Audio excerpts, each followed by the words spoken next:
see those guys, battle and go week in and week out against each other, and then to see them have the kind of success on game day, it allows you to be, aggressive and those types of things. So.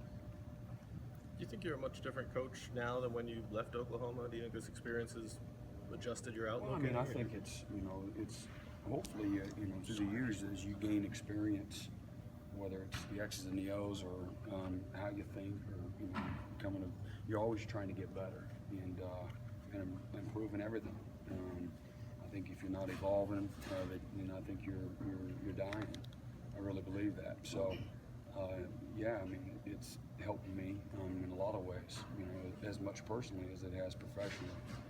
This has been an incredible environment for my family and myself, and to be under a new leader, it's been incredibly beneficial. I've learned a ton from Coach Sweeney, and just love the environment that our team is in, and I'm able to come to work in every day. And where again, it's about the players and their well-being and keeping the main thing, and continually to pursue what's right, by these kids, and the winning and the success is a byproduct of having a healthy environment and a healthy locker room.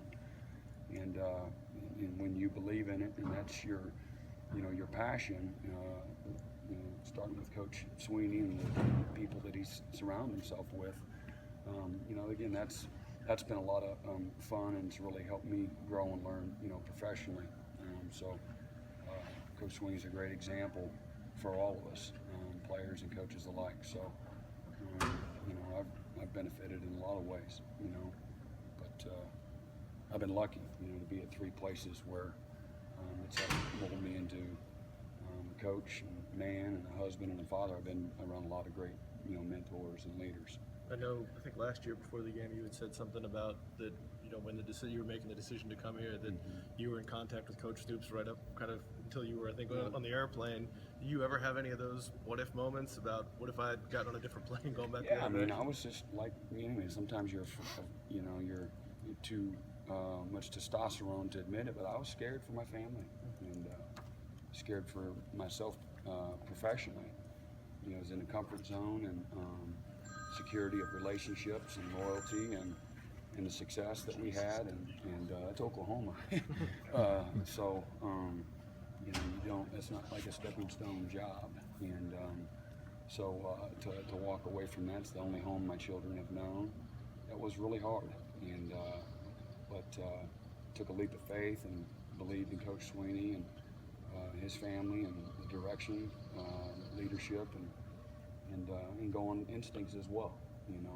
It's not like that was the first time I'd ever looked and saw what Clemson was doing. I saw it from afar, and what I hoped it would be, it's been even better. The fact that you guys beat him so bad last year, do you expect Coach Stoops to kind of use that as a rallying cry? I mean, I don't see what the rallying cry is. That's not a rallying cry, Our guys came prepared to play. They didn't play particularly well. We had something to do with it. They had a lot to do with it as well. We weren't 40-6 better than them. We were on that night, but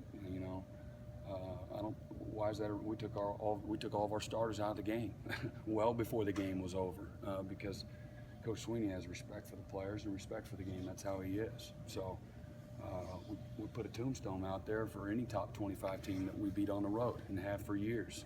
We're not changing the tradition of what we do because we're worried about hurting somebody's feelings. But that game was last year, and there's a lot of those players that aren't here or there anymore, and it has nothing to do with this year. I've never believed in quote-unquote revenge, and that's going to motivate you. The motivation is because you're a competitor. You recognize the challenge. You want to win. They want to get that next one. Have an opportunity to play for a national championship. So you start using ulterior motives to get you fired up. So I just think that's I don't believe in that, and I don't think they will either. Kind of going back to what Larry was asking, there's 126 other FBS teams. Would you rather play anybody but that group? Well, I mean, all the teams that are in the playoffs now are really good, well coached, and very talented. So it doesn't really matter. I'm happy for them. They've had the success, and got their program back to where it belongs, and they've been on that stage in a long time, and about as much as anybody in college football history. So if we're doing what's right here and they're doing what's right, this won't be the last time either. How big an influence has Coach Stoops been on your life? Huge. I mean, he helped me grow up from a boy to a man, and gave me a lot of opportunities between him and Coach Snyder, and a lot of other people too. Mike Stoops as well, and Joe Castiglione, and President Bornell. They're all. It's a very tight-knit family, and the success I have in my life and my professional career is due to so many people that I was fortunate to associate myself with. And it started with Coach Stoops, Coach Snyder out of Kansas State, and they believed in me and gave me the opportunities that I probably didn't deserve, and but they trusted and had faith in me, and they gave me opportunity to grow, and like I said, been there for the highest of highs and the lowest of lows, professionally and personally for me. So those are deep-seated relationships that won't ever change, and this is just part of the success all of us are having, and that's a good problem to have.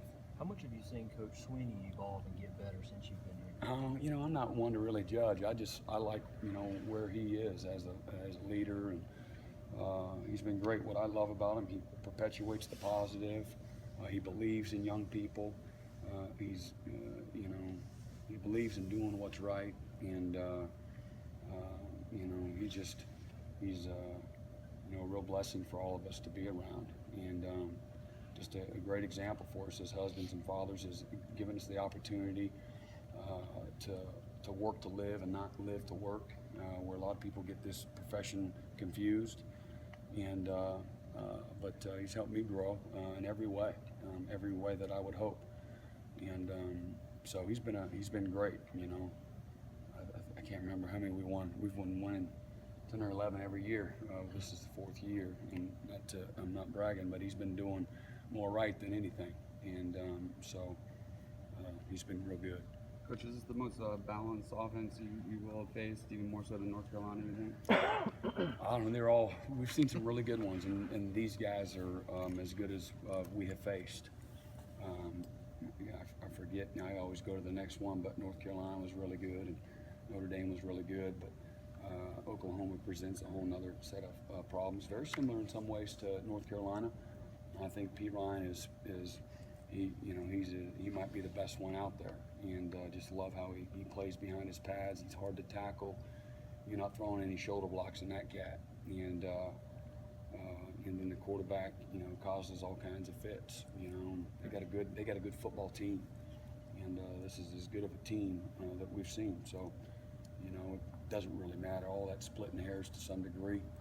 And it really matters. So sometimes it doesn't matter. The best team on the 31st is going to win, and the team that plays the best.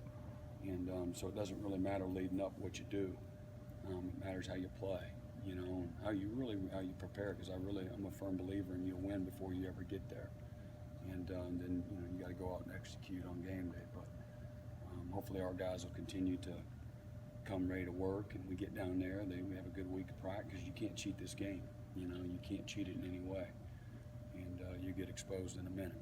You've been around college football for so long, and the mantra of this team's been week by week by week. Now when you kind of look at the grand scheme and you have a shot to go 15-0, has it clicked that you can be a big part of history here? And do you think Not your kids really. have? Not really.